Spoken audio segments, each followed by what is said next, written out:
This episode has been sponsored by Meter, the company building better networks. If you're a technology business leader today, you're facing some really big challenges. CapEx and OpEx expenses continue to go up. There's a shortage of highly skilled networking professionals, and you want to make your teams more productive while also bringing down your total cost of ownership. Well, I've got some really good news for you. Meter is going to help you achieve all of that.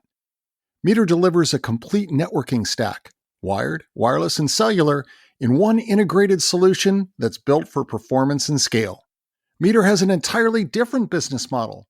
They're going to take on all of the risk for one predictable monthly fee. For new networking installation, they're going to buy out your existing hardware and they'll install the new hardware. And if that hardware actually evolves and actually improves over time, they'll even upgrade you for free as that technology changes. With Meter, businesses are getting fast, secure, and scalable connectivity without the complexity of managing multiple providers or tools. How great is that? More simplicity, we all need that. Meter's single integrated networking stack scales from branch offices, warehouses, and large campuses all the way to data centers and is designed to give you deep control and visibility. Meter is reimagining what it means to get and stay online. To schedule your demo, go to meter.com/market impact. That's METER.com/MARKETIMPACT.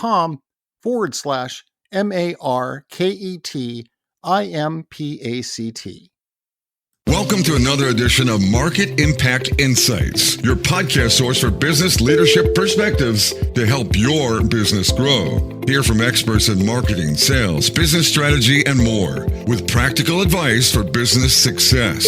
Make sure you won't miss the latest episodes by visiting marketimpactnow.com. Now, here's your host, Dan Albaum.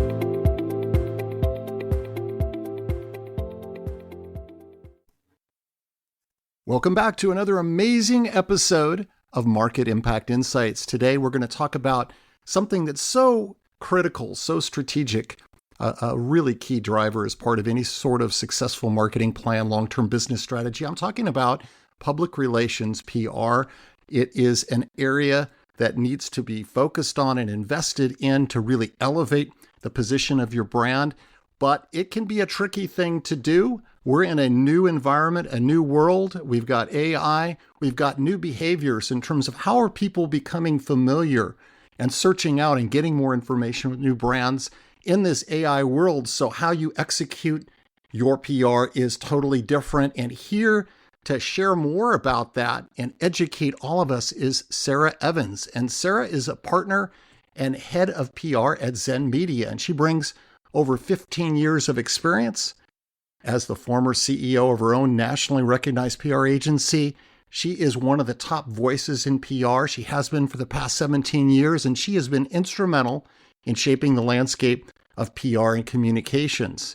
And she's working across so many different markets and sectors, which includes everything from cybersecurity, commodities, cloud computing, SaaS, medtech, martech, health tech.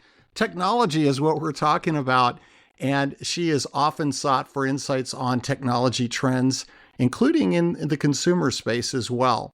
She's made regular TV appearances and also has been a respected contributor at Entrepreneur Magazine. So Sarah really knows what this PR opportunity moving forward is all about. Sarah, welcome to Market Impact Insights.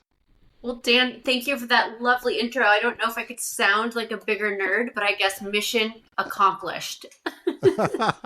Well, let's go back. And you've had such an interesting career and journey. What originally sparked your passion for a career in PR? Well, I think it was actually technology first. I wrote my first computer program in 6th grade. I had my first, I'm aging myself, but my Macintosh, my mom brought one home for us when I was very young and I was just very enamored with technology. I think at some point I realized those who can't do teach, and I loved bringing people together. I loved being the storyteller. I loved being able to celebrate that. So it kind of started in tech, led to PR, and now I've broadened even outside of that. It's interesting, you talk about at an early age having that instinct or that desire to do the teaching. Have you found by doing that and giving to other people and sharing knowledge and watching them develop, grow, has that kind of come back and kind of benefited you, right? Where you've grown kind of as you're helping others grow? I swear to people listening, I did not tee up this question, but I am actually getting ready to launch my own personal modular training for comms folks, marketers, and similar, because I've had so many one-off requests that I simply can't do my day job and do training. So I've been busy recording, building new curriculum and videos that I am going to launch and share, just because I'm not doing it just for fun, even though, it's great to make money off of doing something you love, but because of the inbound request for it. Mm-hmm. Yeah, there's a lot of demand. There's a real thirst for people to get really skilled up and get more knowledge. And when you look back at your path and your journey so far, Sarah, what's been some of the biggest learning you've taken from that? And have there been surprises for you along the way? There's always surprises. I mean, I think just the sheer changes in the landscape from when I started. When I first started this career, almost nothing is still relevant. There were fax machines. I had Bacon's media lists. I was measuring the upper, thirds of newspapers with rulers to get our ad equivalency value. I mean, all of that is different. And I think that the best and the most surprising thing is the constant change and being able to go with that and still finding where you insert yourself into that, where you can still leverage your strengths and be agile. Yeah, so much has changed over the past even 10 to 15 years. And, this idea, I've worked in some organizations where there was this assumption that, hey, PR is just about generating press releases. Just push out. Volume is good. Just keep cranking them out. And then we can walk away and our job is done. We're in a whole different territory. How should we be thinking differently to drive meaningful impact?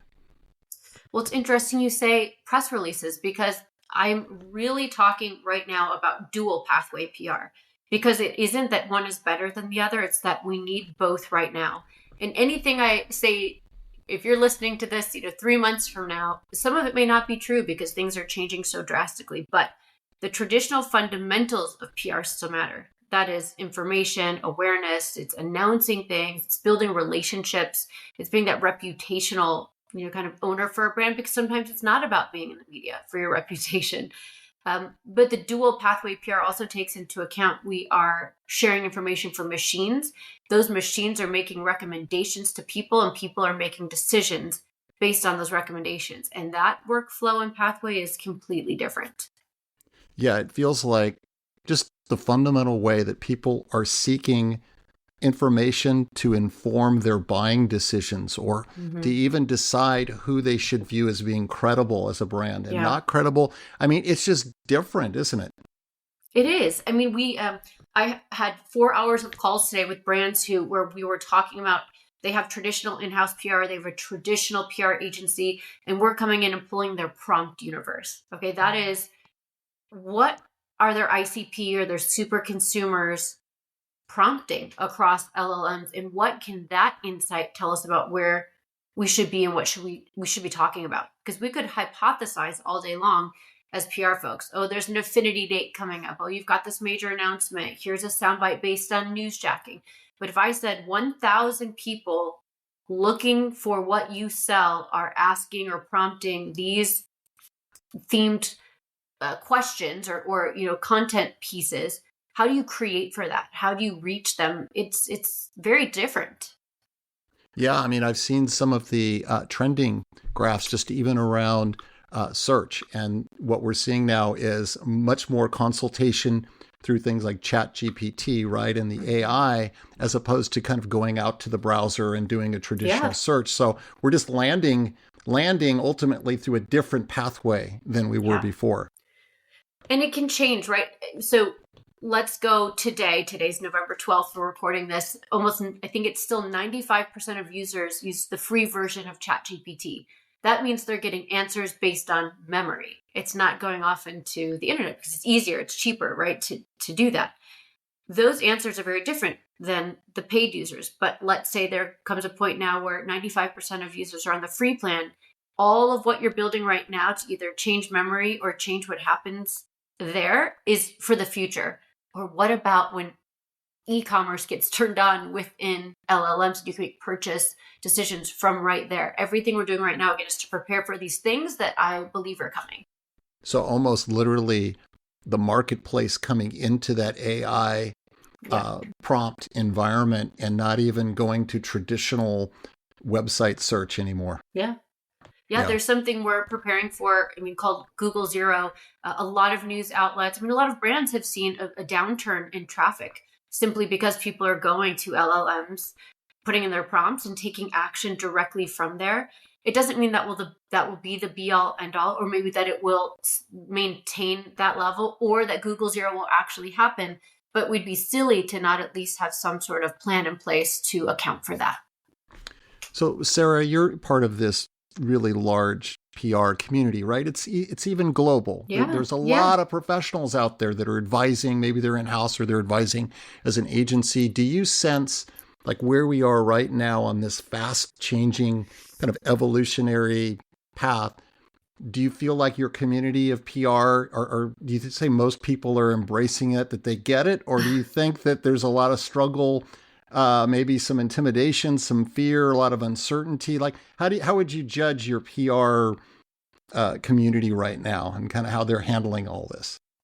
Without it being an echo chamber, I am a voracious learner. So I'm actually reaching out to my peers to learn about what they're doing. I just did a live stream last Friday on LinkedIn with Michael Brito, who is at Zeno Group and one of the best data analysts. I call him all the time and say, what are you seeing? Like, what trends are out there? I think this is by no means ego boosting for me, but when I say like we're in the 1% right now, meaning we're too far ahead and we have to be mindful that people are still learning and growing, especially if you're in slower moving industries or in industries where it's harder to make those changes. It's not the fault of anyone except where they're at. And we have to allow people to catch up. And I would say all that just to imply that where I'm at doesn't mean that's where everybody needs to be right now. I'm just really excited. And I really do like to jump on things and learn quickly, because that's just how my brain works. Yeah, it's interesting too that when you think about some of the brands, depending on what market and audiences that they serve, and we tend to think a lot about the airlines because it represents, I think, this whole spectrum from of extremes, right? And I'm just thinking about the last couple of weeks. I just came back on a long trip back home here to Seattle, and I was on pins and needles. I wasn't sure whether I was going to make it back because of the uncertainty of the schedules. But doesn't it appear like in crisis mode where you're really that customer experience is impacted? That's where maybe investing in some of that brand and relationship, it'll come back to serve you well, won't it? In those kinds of situations. Such a good point. And here's another reason. It used to be for airlines, crisis comes, you have an unhappy customer. Where do they go? To social media, because it's the fastest path to reaching the public and other stakeholders. Well, now let's say you have a bad experience with airplane company X, and you go to Reddit and you post about it in a subreddit. That single negative post could be the answer in generative search when someone says, should I choose airline tickets between this airline company or this airline company? So that conversational reputation is going to be an entirely other layer. So finding that, knowing how to engage around it, and potentially how to do a little narrative management. Yeah, absolutely. Now, something else you've talked about is the trust layer, TRUST, in getting content cited, linked, and surfaced by AI. What's that all about? Well, I'm glad you said that. And it's funny, I use that just when I'm working with folks at the onset, because I always like some sort of North Star focal point or checklist to put my content against. And that's really what that is for. It's that T, like for trustworthy content, meaning you need a subject matter expert who is viewed as that authoritative voice. And that might mean using one subject matter expert per quarter instead of 10, so that you can start to really build up that reach and resonance. The timeliness factor, because LLMs don't really love when you have this news broke Thursday, or here's the trends from November 2025. because it puts an end date to that. And so it doesn't become that long-term refreshed content. So the trust layer is something I can send to you if you're listening to this. I'll give you my nice little diagram for that. It's just a checklist to say, did I check all these 4 boxes for my content? If I did, it passes the litmus test. You can now proceed. Yeah. So it's really a framework and kind of a guiding set of principles to actually apply as you're executing on your overall strategy. Yes. You could even just call it a layer. I mean, I'm very big on just adding layers because they change so frequently. I would hate for someone to say, I built everything around Sarah's trust, workflow, and now something changed tomorrow. But it's one that you could integrate in your tool stack and then, change it as needed. Well, speaking of tools, Sarah, we're in this AI era, right? Things are changing by the day. Yes. And so what are the new skills and the tools in this fast changing era that are really non-negotiable? If you're a PR professional, you got to jump on this train. What are they? So let me get into the measurement side of things before we get too far into tools or tech stack, because that can also change. And I feel like I'm adding and changing mine daily. I'd say, Chat GPT, Claude, Perplexity at a minimum. Get to know those, use them. Grok, if you're curious. Understand how they work, because you have to understand that your audiences may be using them. Just like back in the day, people used to say, what social network should I be on? I'd say, well, where are your customers? Where are the people at who are, using these? For the PR industry, one of the things I'm really bullish on right now is understanding your prompt universe. You can't impact something if you don't know what people are talking about or where you stand within that. Now, it's really hard to get that because we are lucky at Zen Media because we have AI developers on staff. We've got API access plugged in, so we can start to do more with that. But if you don't, even if you just understood 10, 15, 20 prompts that your ICP, which PR people need to know some of these marketing and SEO terms now, your ideal customer persona, what they're prompting for. And then if you show up as the answer in those prompts, that's your prompt index, your prompt universe. The wider you can take that, the more that could drive strategy. Because PR for so long has been, I don't want to say best guess. We are strategists, but we might be going off of an editorial news cycle for an outlet. We might be looking at affinity dates. We've got our own news we want to do. We want to break news through news shacking. But now we can be more strategic. And then this is the coolest part. If we can prove that what we did impacted those prompts, we didn't show up, now we do. I call that answer share. And that is a beautiful board metric because those answers can influence millions of decisions. I see lots of PR leaders, they're standing up and they're giving you an ovation right now, Sarah. No, because if they're probably like, no! Because if you can tell that story, you're talking about making a compelling, quantifiable cause and effect. And then it's no longer, trying to plead and make it faith-based in terms of continuing and making that investment. You're showing impact that's measurable. Yeah. And maybe by the time someone's listening to this, ChatGPT and competitors will open up the floodgates and allow us to see what people are searching for in real time. Until then, it's why companies like us and other folks in the space have built proprietary ways to get that data, because we can make the best assumptions based off of training on millions of prompts. And then we plug right into the systems themselves to get the real answers. And that's how we're determining how people show up.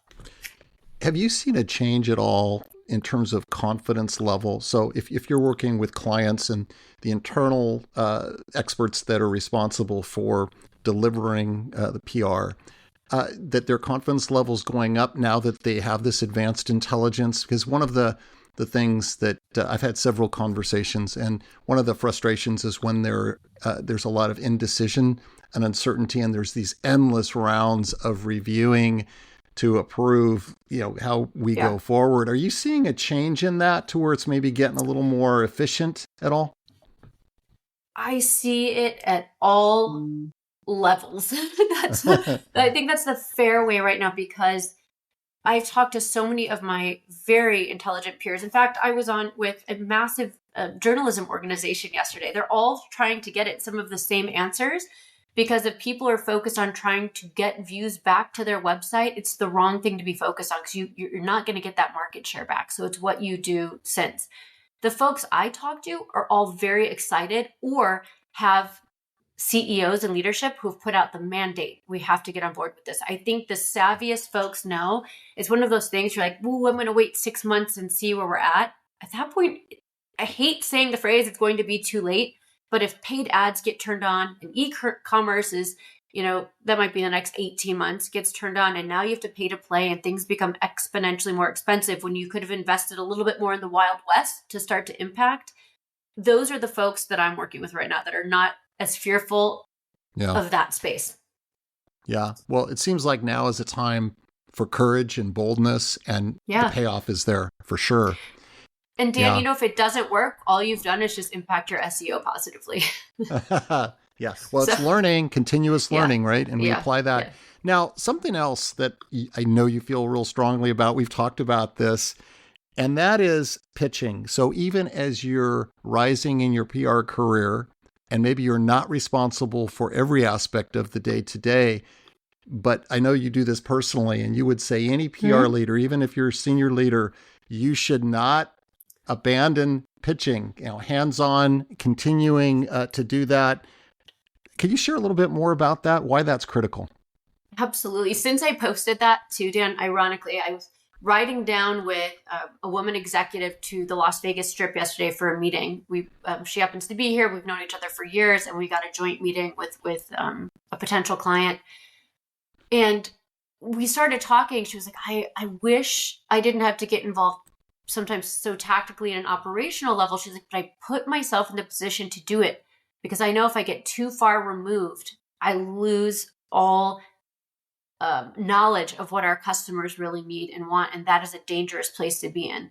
And that brings me back to why I pitch. Because if you lose what journalists are actually going through, experiencing, looking at journalism layoffs, how you could support all the different ways in which you pitch that might be impacted because of what's happening in the industry, not to mention the news cycle, I don't want to say you become less valuable, but when people are going through layoffs and looking at who to cut, if you're not directly related to the KPIs that your clients are signing for, that's a little scary. Yeah, and it's kind of like just keeping your edge, right? Retaining your edge, not losing your edge. And the analogy that was going through my head, Sarah, as you were talking there, it's kind of like with our physical fitness. It's like if we're into a routine and we're stimulating our muscles and we're challenging ourselves, and then we take a 3-week layoff or break, what happens is we lose that muscle memory. And then we're almost like having to almost dig out of a bigger fitness hole than we were at before. And Dan, this is such a good point. Because when I've done that, I actually would be terrified to take 3 full weeks off of brain work. I notice when I even just take 4 or 5, 6 days, how tired I get, just physically depleted from mental work. So our brains are a fabulous muscle. And I feel like I'm operating at an Olympic level athlete with the amount of things we've been doing. I can't imagine how tired I would be if I was out of practice. Yeah. Well, you've obviously led some tremendous growth in fast changing, highly innovative types of environments and been in and around lots of exceptional leaders. What do you think separates exceptional leadership from just good enough? I've always said just the ability to say, I don't know, and to surround yourself with people who help you learn, do better, grow better. I don't ever, I want to be careful. I don't ever believe in nevers and, always. But I don't ever want to be the smartest person in the room, of which I rarely am. Curiosity is everything. And then people who can make a decision, execute, even if it ends up being the wrong one. Just you need somebody who can make that decision. I feel like people are really, it's scary to do that. And when you're around someone who's not afraid to make a decision, whatever it is, you're like, I'll follow that person because they'll take the chance. I don't have to. Yeah. We can all relate to this. If you go into a meeting and if that leader has that mindset you were talking about where I have to keep proving I'm the smartest person in the room, you could literally just feel the air being sucked out of that room. Everyone there just kind of just slumps and just, they're not engaged. They're not necessarily feeling respected. And so if you can come and show that vulnerability and show that willingness and that respect to say, you know what, as much as I bring, I'm going to get even more because I really want to benefit from getting your perspectives. It's amazing what that does. Even, in a group team setting, it literally lifts that team energy wise, focus wise. It's huge. Yeah. I mean, I love being around people who are curious and are learners, and move fast. I know there's a place for structure and stability and process. And I'm also equally as impressed by operational leaders, because I'm like, how are you so organized? How do you take what I said and make it into this beautiful structure? But I need a balance of all of the above to make it work. And when you can find the right people to have that around you, it makes for an exceptional team experience. And it's not just at work. I surround myself with those type of people in my personal life too. Yeah. Now, I know you've self-described yourself as a data nerd, kind of the ultimate data nerd. So Yes. as part of that learning and that commitment, I mean, the approach that you take there, is it just always coming in and thinking, I'm going to ask a lot of questions? Like how have you found that learning acceleration has worked best for you? It is asking questions. I find the worst meetings, like we just went through a few kickoff calls on these new products that we're offering. And the first two, I messaged our director of marketing and I said, God, those were so boring. And I was calling myself out. I mean, I was boring. I said that was, a lot of me talking, because there are a lot of structured pieces. And we sent questions pre-call so that we could start off stronger and move through things. And we're like, what if we just ask the questions on the call instead of all of them in advance? And it completely changed our output. So not only are we pulling data, working from data points to drive our strategy, but just asking questions and listening. And PR people, I think, inherently know this. We learn by, as I've been talking this entire time, but we learn by listening. And that's a skill that isn't, it seems like it should just be a natural and people are just instinctively there. But as we're thinking about communication, we lean in so much to the outbound. We want to be the communicator to control the narrative. Yeah. And it takes a discipline to kind of hold back and then do that listening. Yes. I'm going to give a shout out to my dad here. Steve Parker, I'll send you this clip. He has said since we were kids, he told my sisters and I, listening is a skill. He would make us repeat it back to him. He was a PE teacher. He was all about fundamentals, basketball coach, track coach, but that was our big takeaway. Yeah, definitely. And what a segue, Sarah, because I really want to know what the best piece of business advice is that you have ever received. Funny enough, that came from my father-in-law. And I think Father and father-in-law. I know. I'm gonna make them both listen to this. When I was going to start my business, I was now 16 years ago, the one that was acquired by Zen Media. I was terrified. I was leaving a safe, steady job. I did exactly what my parents told me to. I went to college, got a good job, had benefits, but I was not happy. I was not fulfilled. I realized the corporate world was just not for me, and I was not for it. I don't think I was going to do well because I very much had entrepreneurial spirit. My father-in-law said to me, because I was going back and forth, he said, in 6 months, you'll look back and wonder what you were so worried about. And he was right. And that advice has carried me through not just business, but everything in life. We get so fearful, but when we make a decision and live with it, in 6 months, we've already got the new habits. We kind of have the new life in motion. And you're like, well, good, bad, right, or wrong, what were we so nervous about? Yeah, it's kind of like even when you watch babies learning to walk, right? Or struggling, for the first time.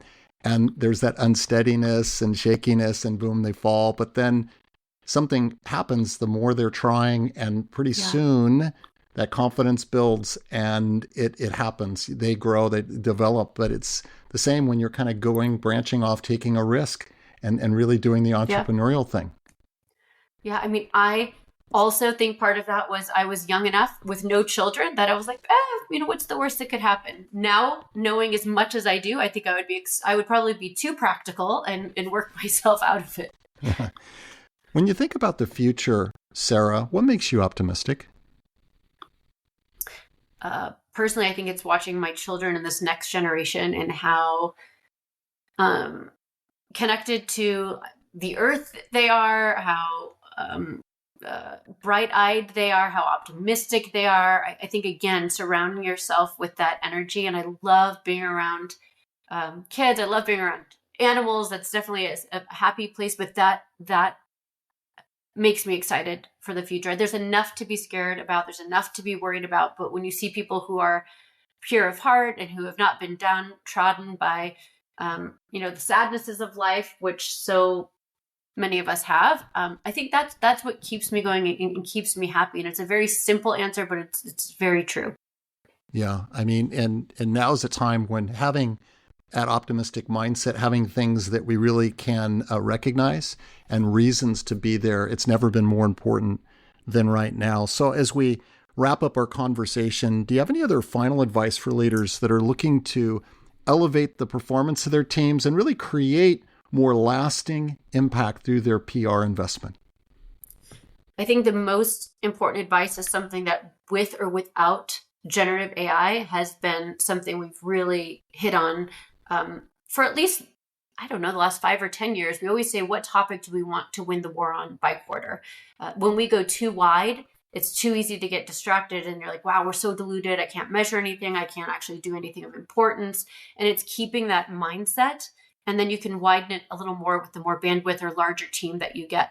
At a very, if you have a brand that maybe has a smaller comms team, I always say one topic per quarter, hit at that, whatever it is, focus in on that. And then you can widen or change that breadth in the next quarter.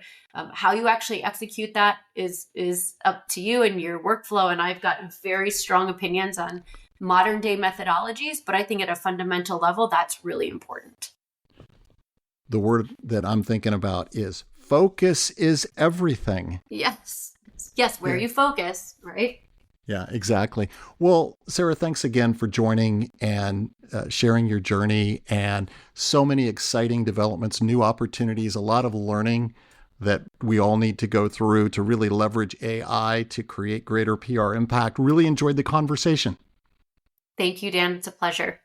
And a reminder, please continue to give the gift of feedback to help make this podcast even better. You can do that by going out and giving a rating and a review. It's so easy to do on all the major podcast platforms, including Apple Podcast and Spotify.